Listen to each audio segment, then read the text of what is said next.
Macie piega, eu digo, inama.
We're good to go. Fellow Kenyans, Excellency Governors, Speakers of the County Assemblies present.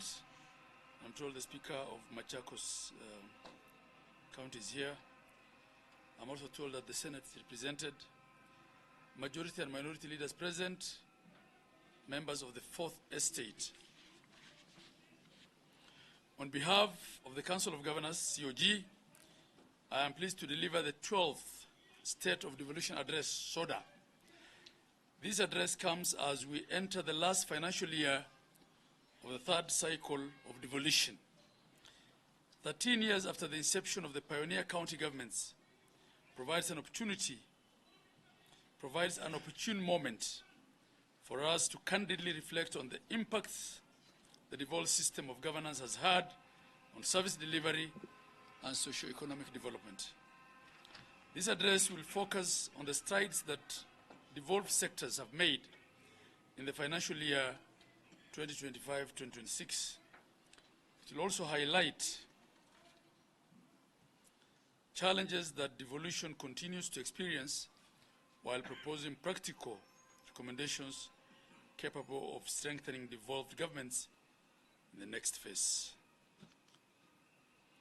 On behalf of the county governments, I now highlight the progress made in the last financial year.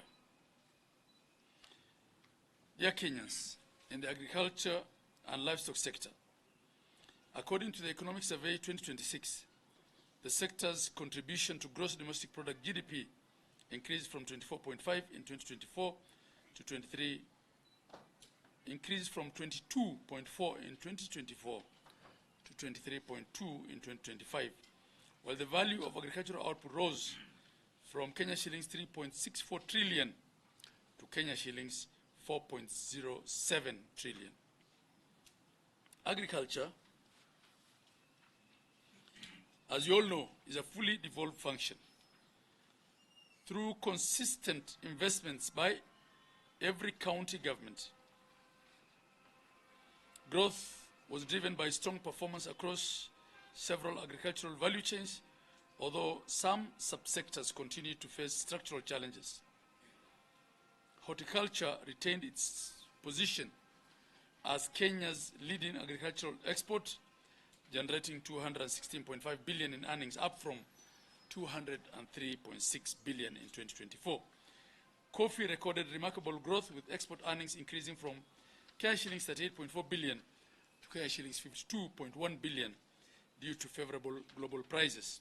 Tea remained one of Kenya's largest foreign exchange earners, contributing 187.1 billion despite lower production volumes.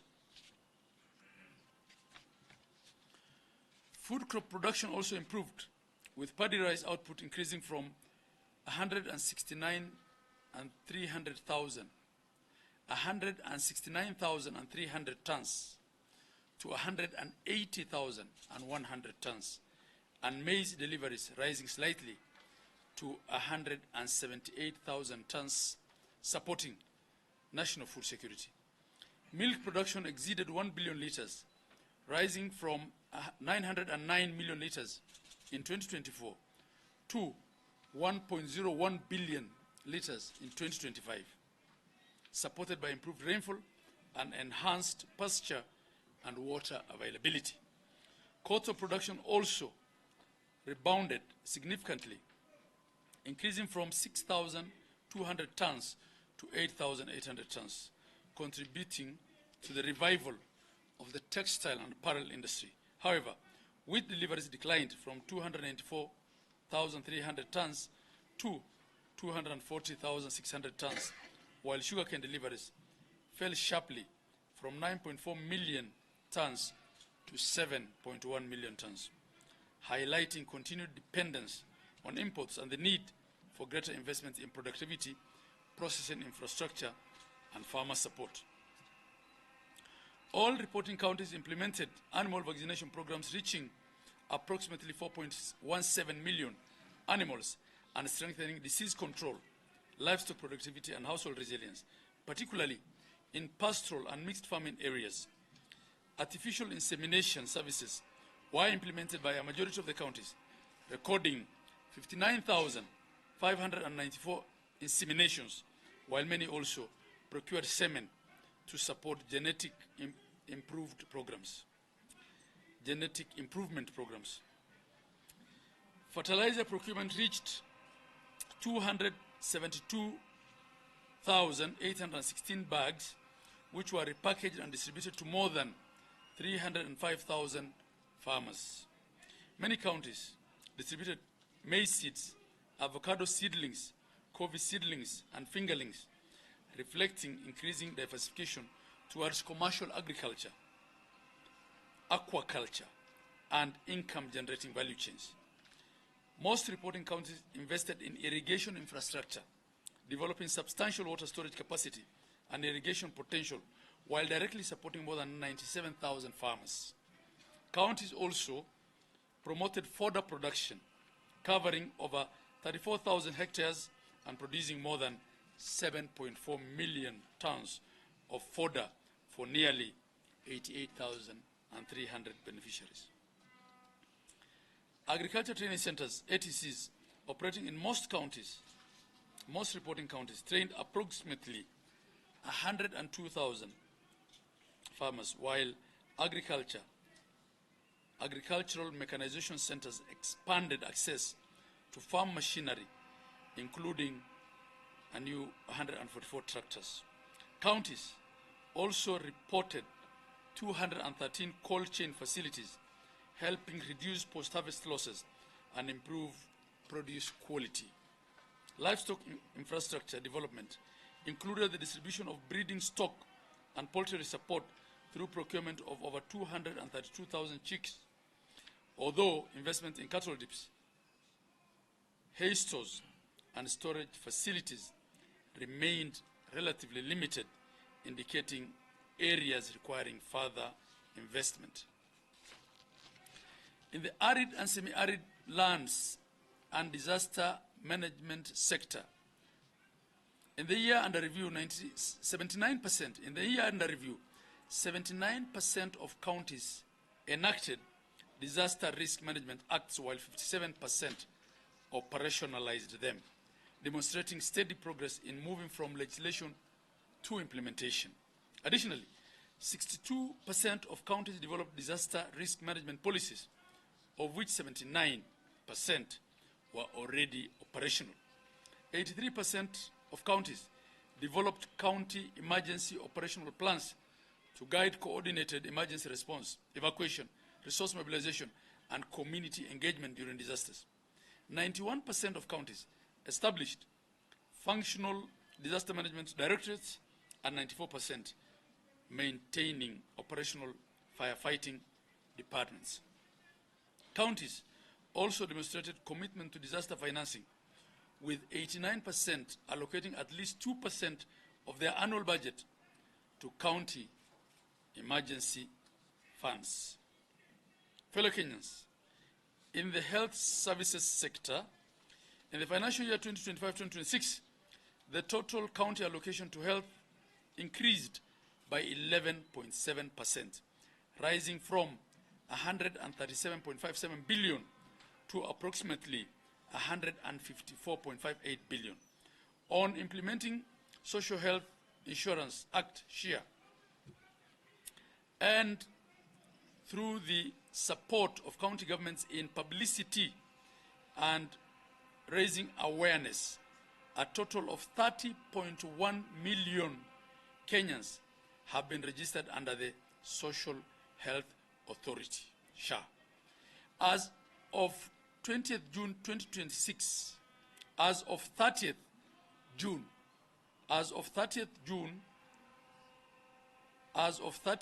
2026, counties collectively received 21.36 billion in the financial year 2025-2026, up from 12.7 billion in the financial year 2024-2025, which is the comparable period. Further, of the 44 counties that have enacted the Facility Improvement Financing Act, commonly referred to as FIF, collections have improved from 16.9 billion to 24.01 billion, surpassing their annual targets. For the period under review, the total health workforce across the 47 counties was 98,907, excluding those in national referral, faith-based, and private hospitals. This presents a 29% decline from the previous financial year of 149,447 workers in the health sector, which is majorly attributed to the loss of approximately 41,000 workers deployed under the United States government USG program, of whom 28,600 were frontline healthcare workers. Another reason for the decline is the transfer of county hospitals to national governments, specifically the Jaramogi Oginga Odinga Teaching and Referral Hospital. On health infrastructure, the number of registered and licensed public health facilities increased from 6,649 in the financial year 2024-25 to 6,740 in the financial year 2025-2026, reflecting improved compliance with health facility standards and licensing requirements. The total number of hospital beds increased by 2.9% from 47,950 beds to 49,324 beds. Critical care capacity also improved significantly, with intensive care units, ICU beds, increasing by 9% from 314 to 345, and HDU, or high dependency unit beds, are rising by 13% from 141 to 160, enhancing counties' ability to manage critically ill patients. The county ambulance fleet grew from 566. The county ambulance fleet, these are the number of ambulances, grew from 566 to 583. 175 public emergency departments received specialized emergency care training compared to 85 in the previous year, and 15 counties also completed the establishment of emergency dispatch centers for strengthening emergency response. Maternal deaths declined by 6.8% from 2,851 down to 2,656. Neonatal deaths fell significantly from 6,909 to 5,777. And teenage pregnancies decreased by 19.7%, reflecting progress in reproductive and maternal health interventions by county governments. Skilled birth deliveries dropped by 23% from 709,281 to 543,237. And fourth antenatal care, ANC visits, decreased by 19% from 459,489 to 368,585. This was attributed to change in policy on provision of these essential services in level 2s by SHA. Maternal and perinatal death surveillance and response MPDSR improved significantly, with all 47 counties conducting weekly monitoring compared to only 34 counties in the previous financial year. The total number of established primary care networks, PCNs, across the 47 counties now stands at 277, which is an improvement from 227 in the previous financial year. Cumulatively, across all the 47 counties, the total number of active community health promoters, CHPs, is now 107,821. County governments and national governments jointly continue with the payment of CHP's stipends. In finance and economic planning, county governments projected total revenue of 663.3 billion for the financial year 2025-2026, comprising of 234.33 billion, which is 37% for developmental expenditure, and 398.97 billion, 63% for recurrent expenditure.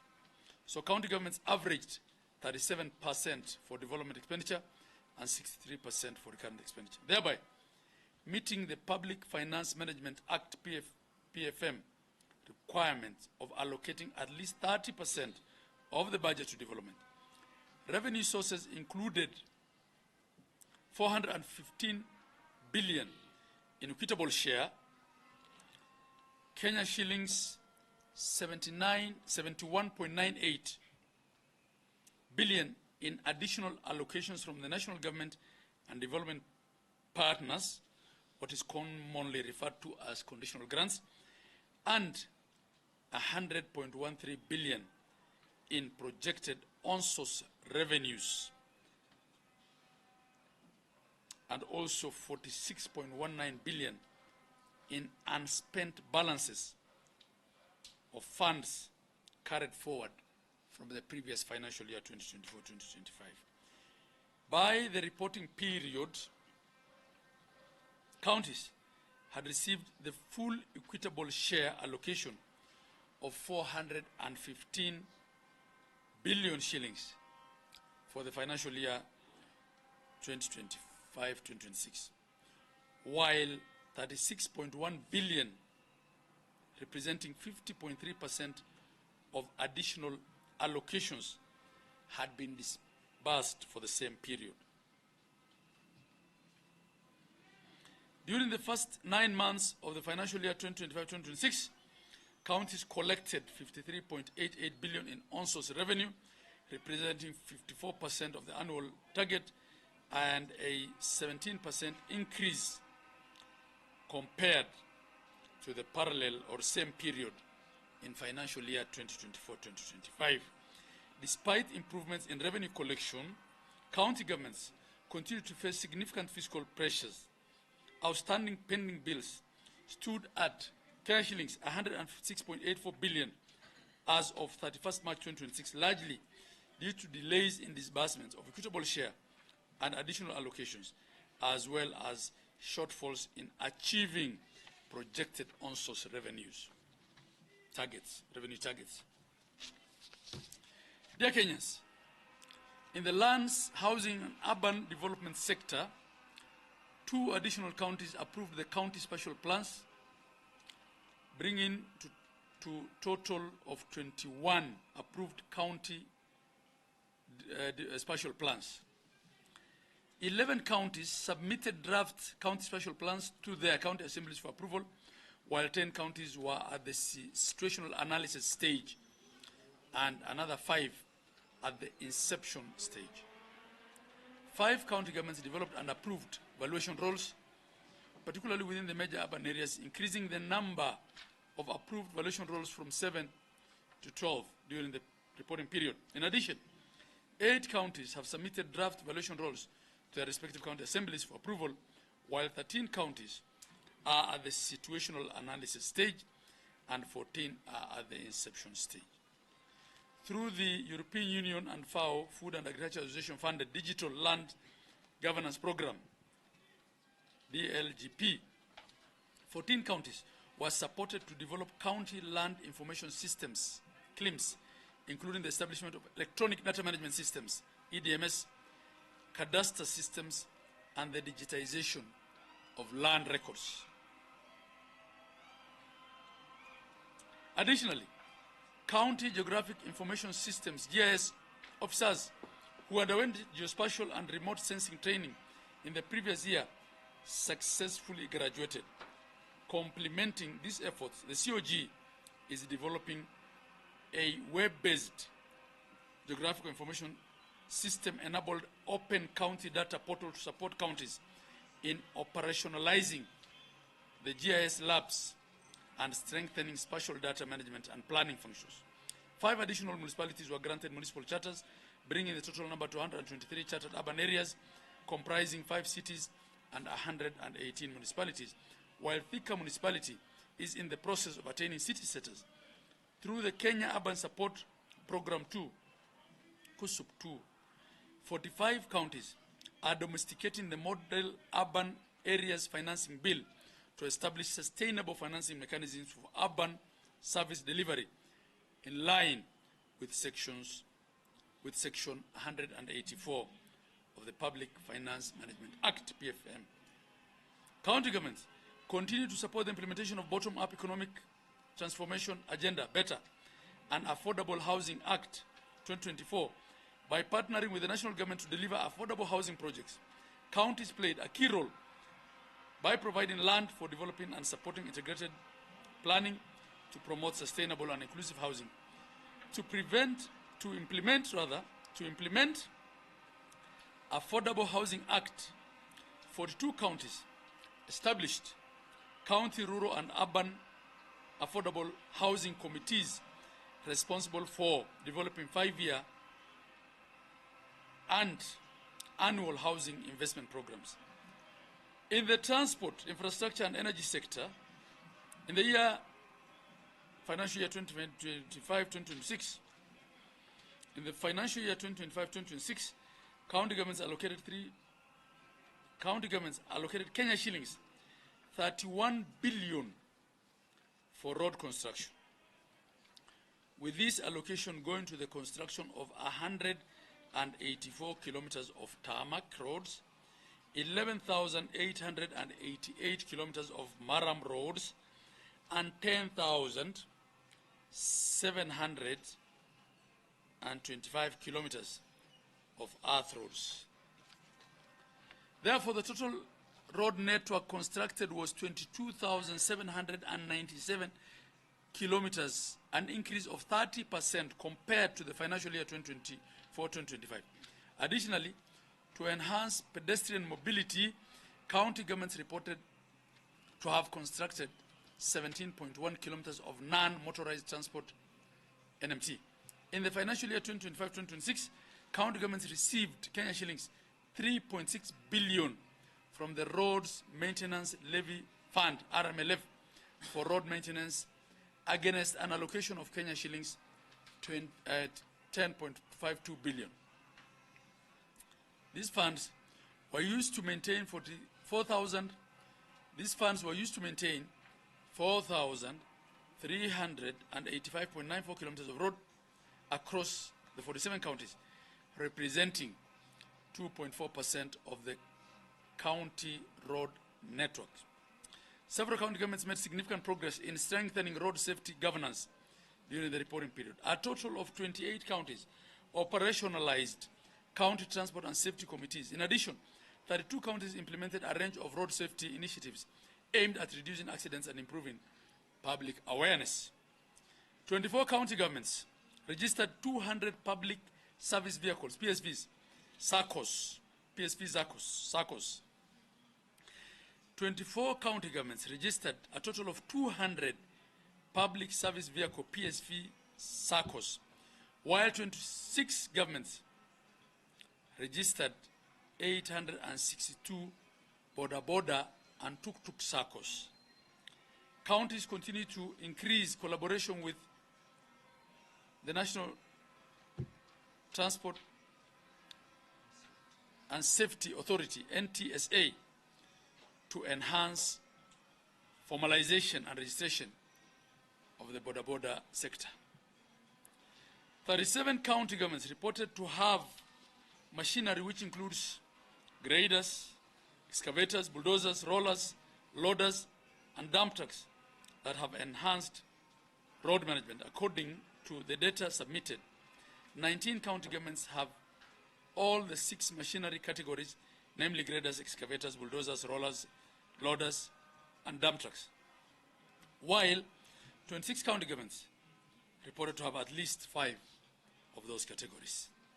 In the period under reporting, 5 county governments approved their county energy plans, CPs, bringing the total number of counties with approved CPs to 12. Further, 12 counties have their draft CPs at their respective county assemblies awaiting approval, while 9 are at the drafting stage. Therefore, a total of 33 county governments have county energy plans, CPs, or are developing them in the financial year 2025-2026, an increase from 27 in the parallel period of 2024-2025. County governments are collaborating with the national energy agencies through the Last Mile Connectivity Program and the Rural Electrification Matching Fund Initiative with REREC. In the financial year 2025-2026, 52,000 households were targeted for grid connections across 37 counties.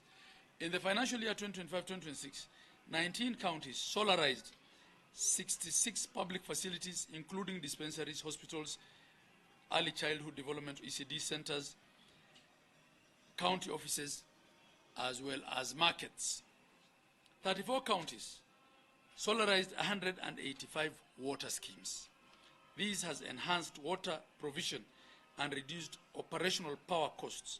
Further, 38 county governments have installed 12,546 solar streetlights in markets and urban areas.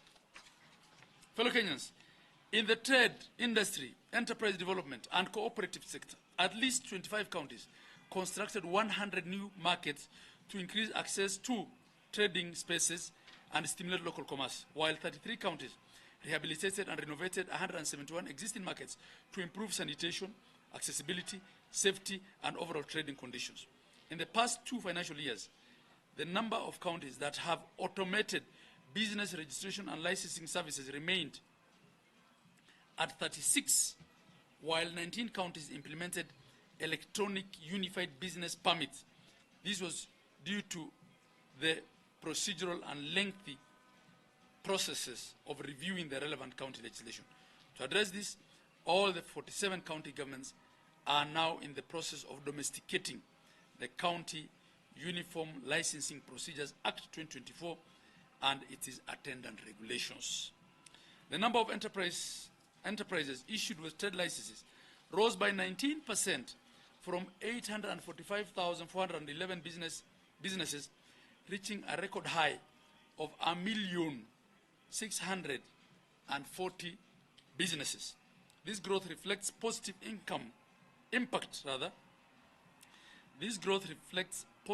impact of county-led initiatives to improve. This growth reflects the positive impact of county-led initiatives to improve the ease of doing businesses and strengthen regulatory environment within counties. At least 14 counties reported having investment policies to guide investment attraction, retention, and promotion within their jurisdictions.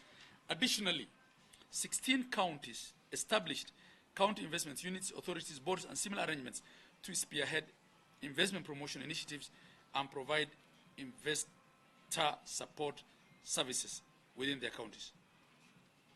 At least 21 counties established county business enterprise funds to provide affordable financing to micro, small, medium enterprises, SMEs, cooperatives, youth, women, and vulnerable groups.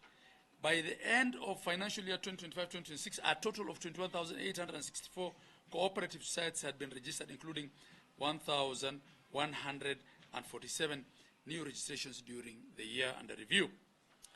In the tourism and wildlife sector, progress has been made in establishing legal and policy frameworks for tourism and wildlife, but this progress remains gradual, with 23 counties reporting the existence of county-specific tourism-related legislation, policies, regulations, and planning frameworks.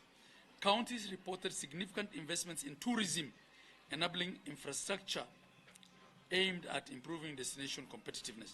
These include rehabilitation and development of conference infrastructure, road network upgrades, and waterfront and pier rehabilitation projects. Public-private partnership, PPPs, are also emerging as an important mechanism for tourism growth, particularly in conservation, hospitality, development, heritage preservation, and destination marketing. Through these partnerships, counties have reported immense growth in bed capacity. Counties are increasingly undertaking conservation and ecosystem management initiatives, including community awareness and sensitization programs on conservation and human-wildlife coexistence, habitat restoration through the planting, wetland restoration and invasive species control, fencing of conservation areas, recruitment and training of county and community rangers, and development of water infrastructure such as dams and boreholes to reduce human-wildlife conflict. Stronger collaboration with Kenya Wildlife Services, KWS, Kenya Forest Services, KFS, community conservancies, development partners, and private conservation actors has been witnessed.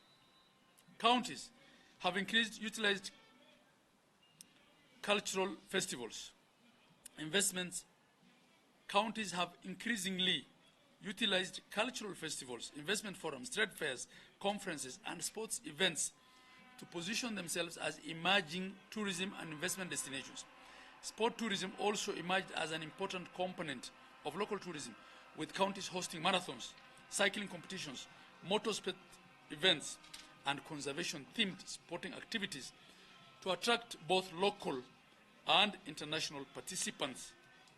Dear Kenyans, in the natural resource management sector, to date, 30 counties have developed the county environmental policies and laws with objectives to handle matters environmental, air and noise pollution control, restoration, waste management, and sand harvesting. For the financial year 2025-2026, counties collectively allocated approximately Kenya shillings 3,997,775,260. We could have well said 3.1 billion to environmental management. 11 counties have finalized county environmental action plans, while 21 are at different stages of development. 12 counties have developed county state of environment reports. On strengthening county environmental committees, known as KENCOMs, counties have collectively allocated Kenya shillings 42,730,000 towards the committees. Currently, there are 23 operational KENCOMs, 12 KENCOMs have served their terms, and 9 KENCOMs have been gazetted but are not yet operational. On waste management, the number of operational material recovery facilities, MRFs, increased from 68 to 83, while sanitary landfills are now operational in 29 counties. Additionally, counties have expanded their fleet of waste handling equipment, including skip loaders, trailers, trucks, compactors, and earth-moving machinery, significantly enhancing waste collection efficiency and service coverage. The sector is increasingly attracting private sector participation, community-based organizations with youth groups, and waste recovery enterprises. A growing ecosystem of waste recyclers, waste aggregators, and e-waste collection centers, with recorded number increasing, the recorded number of established ones being 113 established waste recycling companies in the counties. On matters climate change, 46 counties have relevant climate change acts, up from 45 in the previous year. All 47 counties have climate action plans and climate change units, while 46 counties have county climate change funds, an increase from 45 in the previous year. The counties allocated a minimum of 1.5% to 6% of their developmental budgets for the financial year 2025-2026, amounting to approximately 7.6 billion shillings to climate change response. 32 counties have enacted water-related statutory instruments. Additionally, 20 counties have developed county water master plans, while 27 counties have developed the county water and sanitation strategy and investment plans. Consequently, counties have assessed the level of water and sanitation access coverage within their jurisdictions, with an average access level to safely managed water in rural areas at 47.5%, while it stands at 47.85% in urban areas. County governments have continued to strengthen water service delivery institutions through support to county-owned water service providers and development of performance improvement action plans. Currently, approximately 108 registered county-owned water service providers and 3,700 small-scale service providers are supporting water service delivery across urban and rural areas in the 47 counties. As such, in the financial year 2025-2026, 25 counties have constructed and maintained a total of 1,590 new water projects and rehabilitated 1,519 water supply facilities. The number of boreholes, water pans, and small dams has increased to 5,112, 624, and 305 respectively, thereby reducing the distance to improved water facilities from an average of 2.8 kilometers to 2.6 kilometers across the 47 counties. 17 counties have developed forestry legislation, policies, and regulations to support implementation of devolved forestry functions. Counties have also prioritized technical capacity through the recruitment of 219 forestry personnel and budget allocation of 315,232,500. Additionally, 9 counties have taken significant steps by administering certificates of origin and movement permits to farm forestry products in line with their mandates. This proactive approach has contributed to the on-source revenue generation by counties by approximately 43,600,000. Collectively, all 47 counties planted a total of 72,485,913 trees, with 192 nurseries, 3 nurseries established in the financial year 2025-2026. Counties are embracing digital technologies for monitoring the trees grown through Jaza Miti app, geographic information systems, manual reporting, Kobo tool, rangerianing app, community scouts, and respective ward climate change committees. The clarification of functions between the national and county governments has created new opportunities for county governments to strengthen the governance of artisanal, small-scale, and low-value mineral extraction activities. Counties have established and gazetted 24 artisanal mining committees to strengthen coordination, promote sustainable extraction practices, and support rehabilitation of mined areas. In the human resource, labor, and social welfare sector, the health sector accounts for the largest share of human resource at 35.38%, followed by education at 23.32%, and finance at 7.9%. These sectors constitute much of the county workforce, reflecting the prioritization of essential public services and operational functions. Other key sectors include public administration at 7.5%, agriculture at 6.8%, indicating sustained investments in governance and productive sectors that support service delivery and economic activity at the county level. Despite the progress made in establishing human resource systems across 47 county governments, a number of challenges persist. These include inconsistencies in the application of human resources policies across the counties, disparities in workforce capacity and skills, and weaknesses in governance systems such as recruitment and payroll management. Variations in institutional structures and workforce deployment also continue to affect coordination and efficiency in service delivery. In the blue economy sector, while only 4 counties have enacted blue economy-related legislation in the financial year 2024-2025, this number has now increased to 10 counties in the financial year 2025-2026. At the regional level, the Joint Co-Management Areas, JMCA frameworks endorsed in early 2025 by coastal counties remained in force in 2026, continuing to guide ecosystem-based fisheries governance along the Kenyan coast.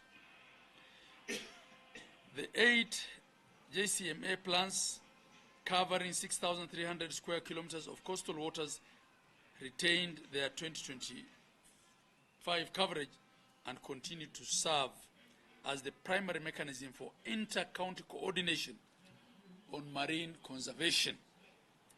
In the financial year under review, 22 counties reported the adoption of integrated aquatic systems management approaches, including spatial zoning, temporal fishing closures, protection of breeding and nursery grounds, and the BMU-led co-management and surveillance. Correspondingly, a total of 510 registered BMUs were reported across these 22 counties, supporting sustainable fisheries management in inland lakes, rivers, dams, and coastal waters.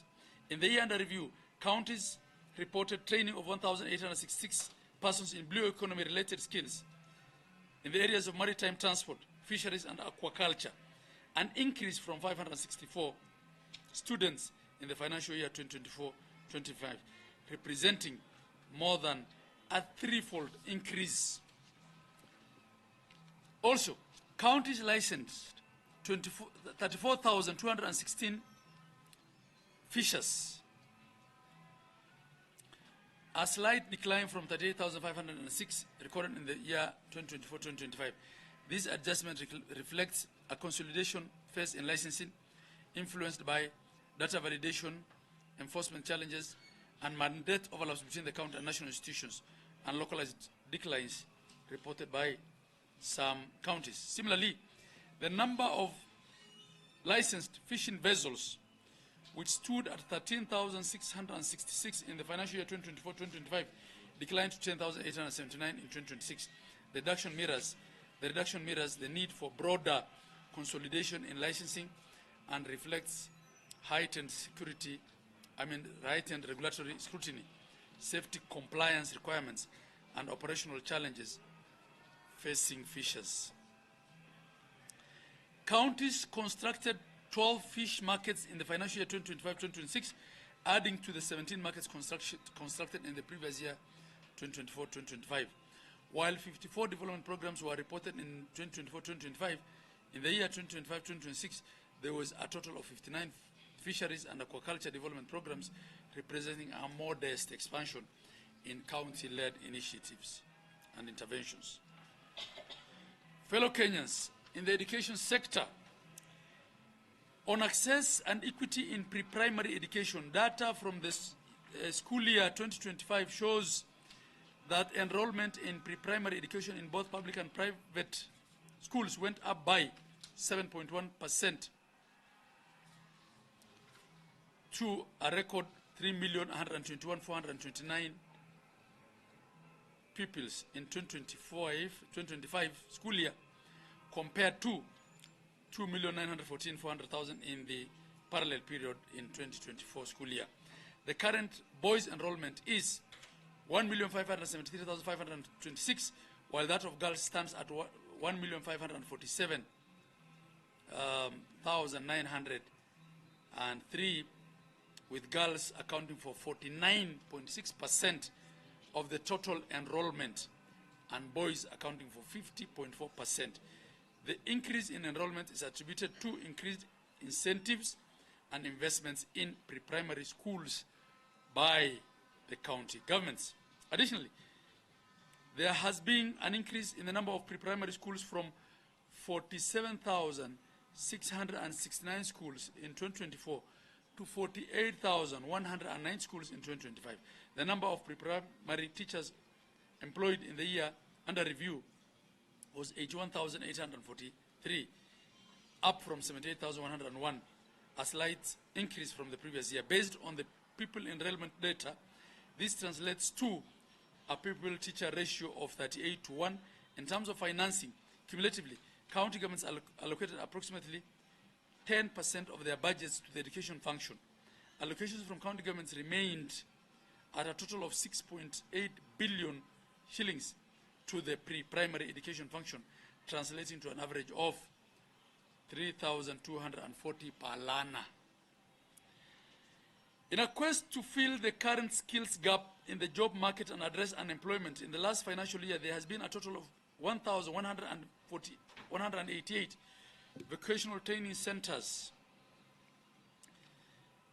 of which 1,070 were public and 118 were private, a reduction from the 1,222 in the financial year 2024-2025, the difference being attributed to upgrade of VTCs to national polytechnics and closure of some of the VTCs due to lack of enrollment.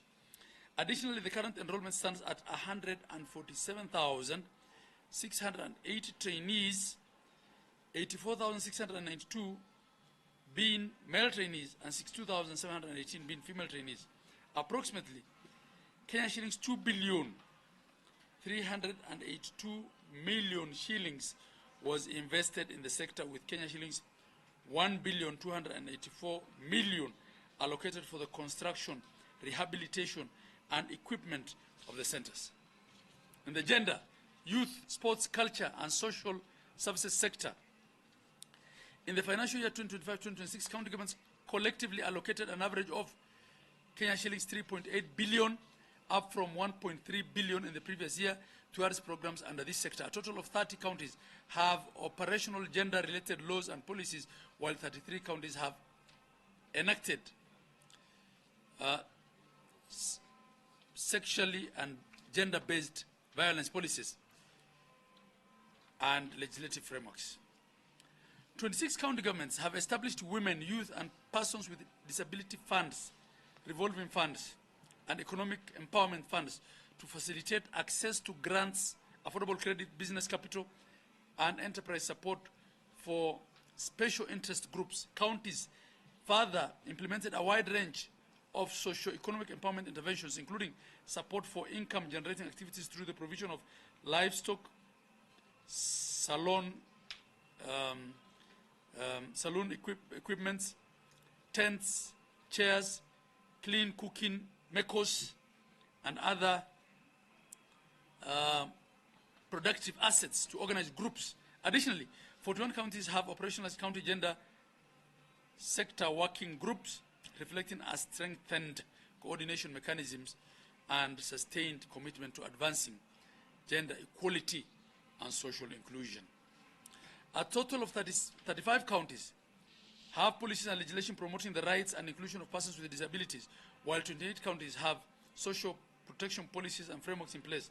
Counties implemented a range of interventions, including the provision of assistive devices, bursaries, and scholarships for vulnerable learners, support to self-help groups, social assistance programs, rehabilitation services, corrective surgeries, livelihood support initiatives, and targeted interventions for vulnerable households. Notably, 20 counties are providing financial support to persons with disabilities groups, while 32 counties reported reserving at least 5% of market stalls for persons with disabilities, in line with the provisions of the Persons with Disabilities Act. In the sports sector, a total of 15 counties have sport-related policies and legislation in place to guide sports development and management. Counties have approximately 348 operational sports facilities, including stadia, sports complexes, playgrounds, community grounds, and recreational facilities. During the reporting period, approximately 30 sports facilities were constructed or completed, while 61 sports facilities were rehabilitated or upgraded. In addition, counties implemented approximately 134 sports programs and activities, benefiting an estimated 33,500 people through talent development initiatives, sports festivals, tournaments, inter-county competitions, community sporting activities, and athlete support programs. To support youth empowerment, a total of 34 counties have operationalized youth policies and legislative frameworks, while 35 counties have youth-friendly service establishments aimed at enhancing access to information, mentorship, and support services for young people. Additionally, additional initiatives undertaken by county governments included provision of internship and apprenticeship opportunities, establishment of youth revolving funds, mentorship programs, youth dialogues, talent development programs, digital and technical skills training, as well as support for the youth-owned enterprises through AGBO. In the legal, constitutional affairs and intergovernmental relations sector, a significant judgment affecting devolution was made. And this is environmental petition E026 of 2024 consolidated with E2022 of 2024, in which David Kihio and others versus Nema and 5 others, judgment was delivered on 20th of February 2026 by the Environment and Law Court. The court held that the National Environmental Management Authority, NEMA, acted unconstitutionally by issuing a public notice on 8th of April 2024 requiring the use of 100% biodegradable garbage bags without adequate public participation and without ensuring that the county governments have the necessary MRFs and supporting infrastructure. The courts agreed with the county government's position through the COG. The COG's position was that the directive was impractical and lacked the requisite policy and institutional framework, declaring thus notice null and void for violating Articles 10 and 47 of the Constitution of Kenya. With respect to intergovernmental coordination, the summit convened on 12th of December 2025 to deliberate on key issues affecting both levels of government. These presented an opportunity to take stock of the collective achievements and challenges affecting both national and county governments. Further, intergovernmental Budget and Economic Council, IBEC, meetings were held on 29 September 2025 and 13 February 2026 to deliberate on matters relating to budgeting and economic and financial management at both levels of government. 5 full council meetings were held to discuss key matters affecting county governments, including implementation of shift schemes, division of revenue for the financial year 2026-2027, pension for excellency governors and appearances of governors before the Senate, county public accounts committees, and the county public investment and special funds committees. On development of statutory instruments at the council level, at the county level, county governments have achieved substantial legislative coverage in some devolved functions, with 37 of the 47 county governments, 79%, reporting legal frameworks for county health services, and 34 out of the 47 governments, which is 72%, reporting legal frameworks for agriculture. In addition, 36 out of the 47 governments, which is 77%, reported legislation in trade. 31 out of 47 governments, which is 66%, in environmental management. 26 out of 47 counties, 55%, in planning, indicating that many county governments are extending legislative development into broader economic and regulatory domains. There is, however, room for improvement to ensure improved regulatory scope and tap into the attendant revenue stream therefrom. However, the data also reveals gaps in a distinct set of lower coverage sectors, which represents the least legislated functional areas in 2025.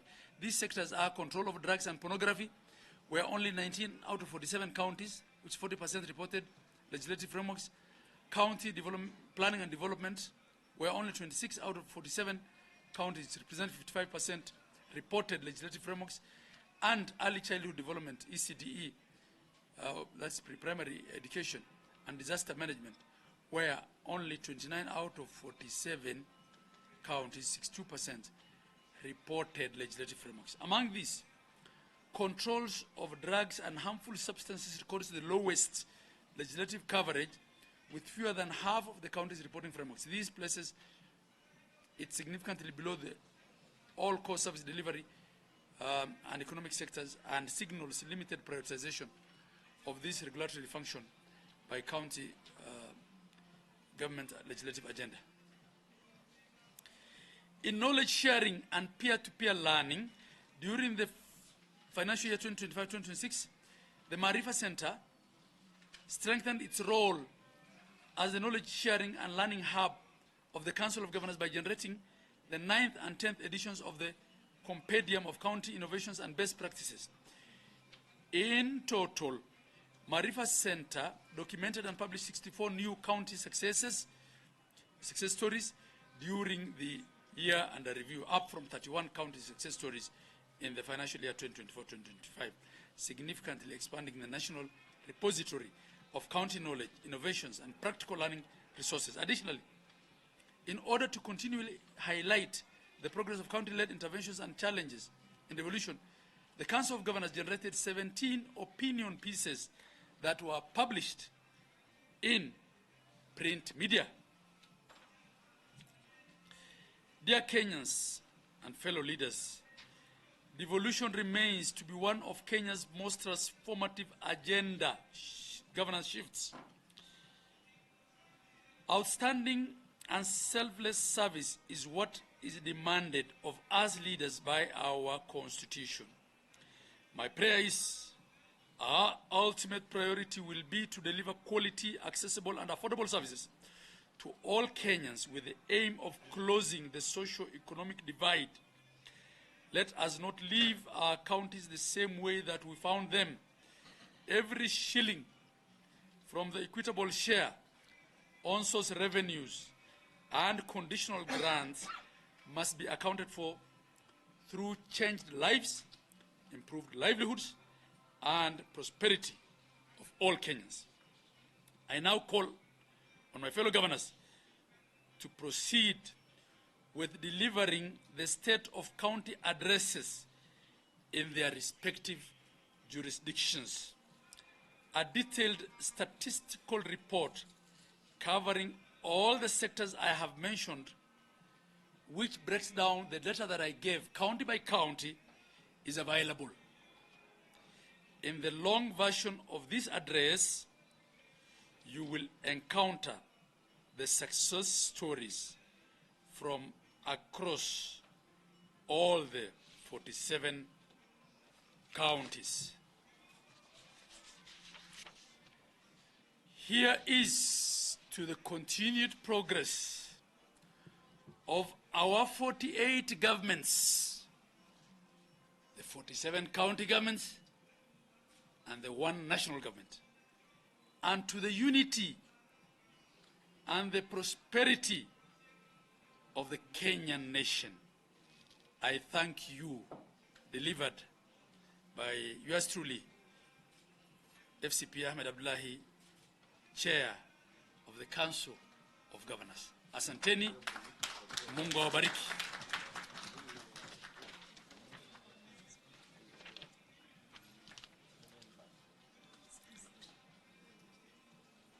I want to recognize a few of the leaders who are here in attendance. We have the Honorable Anne Kivisia, who is the Speaker of Machakos County Assembly. The Honorable Godfrey Waiyaki Mucheke, the leader of the majority party in the Kiambu County Assembly, the Honorable Joe Githinji Kigara, who is the MCA and leader of the minority party in Kiambu County Assembly, and also the representatives of our Senate who are here. I thank you all. That ends it, right? Yes.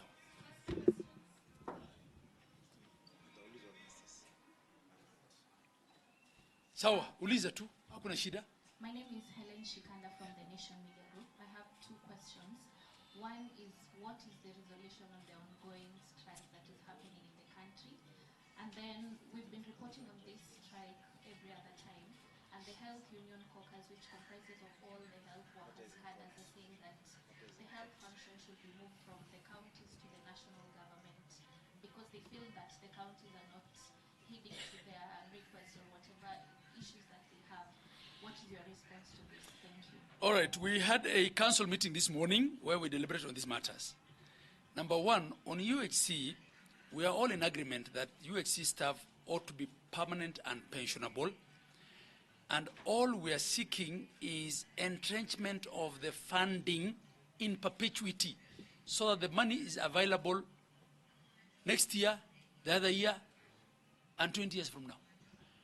And we are going to speed discussions with CRA and the Ministry of Health and the National Treasury on how to close this matter soonest possible. So we want all UHC workers to be at work because in any case, they're being paid. What they're striking about is to be put in the payroll on permanent and pensionable basis in perpetuity, and all we're saying we're okay with that. We're just trying to match the funding model with the kind of contract they're seeking. On these other strikes that you've talked of nurses, of clinicians, first of all, there is a court order which has suspended these strikes. And even as we speak, and as they went on strike, negotiations for a new CBA were already ongoing. So we don't know what they're striking about. As for every single agreement that we've had in existing CBAs, we are fulfilling them. What they're striking about is new CBA. So if the Council of Governors is willing to engage on the new CBA, and we have a team of governors led by our Chair of Health that were already engaging, what is there to strike about? Right? So there is nothing to strike about here, frankly. So we're asking, as for KMPDU, we have agreed everything with them, they have no issue. We've agreed on how we'll pay the arrears, and I have said before, the arrears is not because of us. It was because of a code issue, a payment code, which we have been waiting for a whole year from the Public Services Department at national government. It has now come. So we shook hands with KMPDU that they will be paid at the new rates, and as for the arrears, which have accumulated because of that lack of code, they'll be paid. There's no issue, and they have agreed to that. So we want to ask our healthcare workers. The question of saying every time there's a strike and that health will revert to national government, who told you health was being better managed by the national government? What evidence is there? And that requires a constitutional change. It's not something we can determine through the streets. But with all the data that I gave here, the facts speak for themselves. We inherited 800 or so doctors in county district hospitals. We now have more than 5,000 doctors in county governments facilities, right? From about 6,000 or so nurses, we're now talking of, is it 40 or 50,000 nurses? I don't know. So counties are managing healthcare very well. So I want to ask these union leaders, even when you cause an enabling working environment for your workers to deliver services to Kenyans, you still are a union leader. You're not a union leader only when you call strikes. So when there's no need to strike, don't call one. And when the court has suspended it, let's obey the law. I think I've answered you. Asanteni? Yes. My name is Gloria Milimo from KTN. I'm just wondering, even as the council says they're wondering why these healthcare workers are on strike. So what are the mitigation measures, considering that health services, to some extent, have been paralyzed in some facilities, and that impacts on access to these crucial services? So And I think I've responded to that, because there is a court order instructing workers to go back to work, number one. Number two, the Council of Governors already has a team of governors that were negotiating with the leadership of these unions for a new CBA. And number three, every governor seated here and all the 47 governors are implementing every word and letter of the existing CBAs as of today. So if some healthcare worker in a particular county decides, in spite of all that, they're not coming to work, it just means they don't want to work, I leave that to the individual county public service boards and individual county administration to deal with it. Thank you.